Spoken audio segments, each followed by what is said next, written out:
Built to serve. Welcome back to the show. Time winding down before LSU wins the championship over Iowa. Angel Reese with the "You Can't See Me" celebration / taunt, made famous first by John Cena and more recently by Caitlin Clark herself. Here's Reese after the game. All year, I was critiqued about who I was. The narrative, I don't fit the narrative. I don't fit in the box that y'all want me to be in. I'm too hood, I'm too ghetto. Y'all told me that all year. But when other people do it, y'all don't say nothing. So this was for the girls that look like me, that's going to speak up on what they believe in. It's unapologetically you. And that's what I did it for tonight. This was for it was bigger than me tonight. It was bigger than me. Twitter is going to go in a rage every time. And I mean, I'm happy. I feel like I've helped grow women's basketball this year. I'm super happy and excited. Well, she hit it on the head when she said, but y'all don't say anything when other people do it.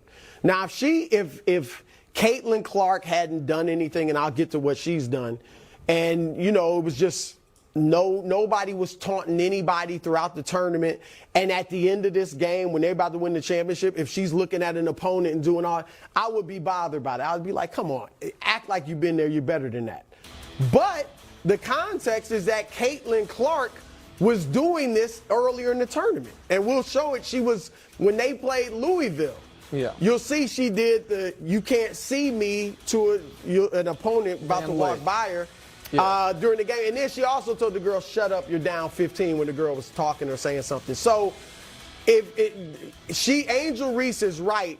If you weren't going to be critical of Caitlin Clark when she was talking trash, then don't be critical of the black girl. I'm just going to say it. Of the black girl, of course, when she does the same thing.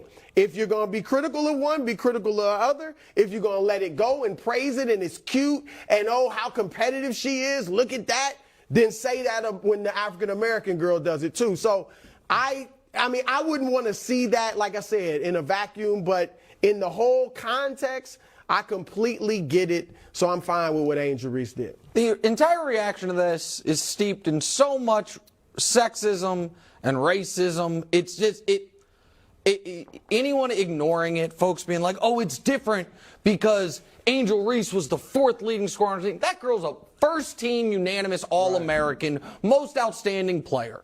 Y'all. Who said she was the 4th? She was in that game. She was the 4th leading scorer. Here's the deal. Tournament MVP. I'm going to run through 3 things quickly. First one is this. This whole weekend and the whole tournament was amazing for women's college basketball. Caitlin Clark was great for women's college basketball. Angel Reese has been great for women's college basketball. That was the best played game of this tournament, either gender. The shot making, all of it. It was outstanding. Everything was great about that this whole weekend except for the officiating in that game. Right. That's first of all. Second of all, the reason I said sexism is there is an element of we don't want our female athletes to be as aggressive and swaggery as we want our male athletes to be oftentimes. Unless, of course, you're a white female athlete, in which case, even though you are the baddest son of a gun on the court, as Caitlin Clark has been all year, the media will turn you into an underdog. She ain't nobody's underdog. She's talking all the trash, and she's backing it all up. And then we get to the third point. A tale as old as time. America does not like the braggadocious, boisterous, authentically arrogant black athlete. And whether you're a man or a woman, there are certain things that are going to set off the criticism alarms. And that is the black athlete that it doesn't just act like, oh my God, I'm so happy to be here, thank you for the opportunity. The black athlete that will say, I just kicked your ass and I'm going to revel in it. And it is especially galling to folks when they're doing that to a white athlete whose ass they just kicked. And I understand there are many, many people, some of whom love this show, and to those people I apologize. They are more bothered by the discussions of race than they are by actual racism. But the reaction this young woman received was racist. Flatly. And You know who was not bothered by it? Caitlin Clark. That's my favorite Because part. she doesn't. And She's a competitor. She's awesome, and she knows it's fair game. Right, and look, I don't want trash talk. Like I said, I wouldn't have liked it. You if don't it was love by trash talk. itself. I love And, trash well, talk. you don't need to rub it in somebody's face like that when you just beat them, unless they do all the talking Sure. too. And she's been talking like that. But taunting, general, a little gamesmanship here and there, I'm cool with. But they don't even like men doing that nowadays. The NBA.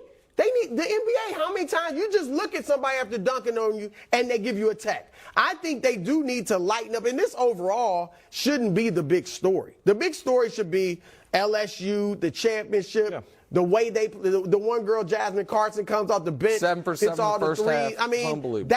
and Caitlin Clark, to your point, was phenomenal. And that should all be the story instead of this, because it really wasn't that big of a deal. So I thought it was one of the most effective trash talks of all time, because I thought it was aimed at sort of three people. And it wasn't trash talk. One, it was aimed at Caitlin Clark. Like, hey, not only did you do this, but you also disrespected SEC. Yeah. So she said that. So that's one. Two, it was aimed at the media.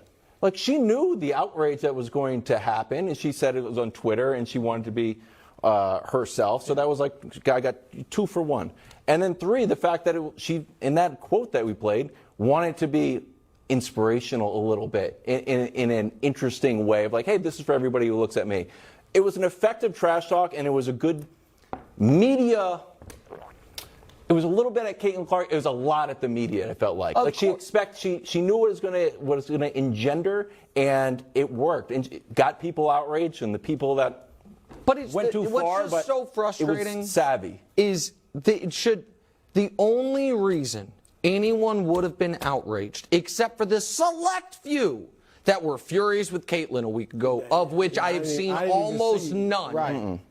are folks that whether they know it or not. Some people right now are watching saying that bothered me. It had nothing to do with race. Yes, it did.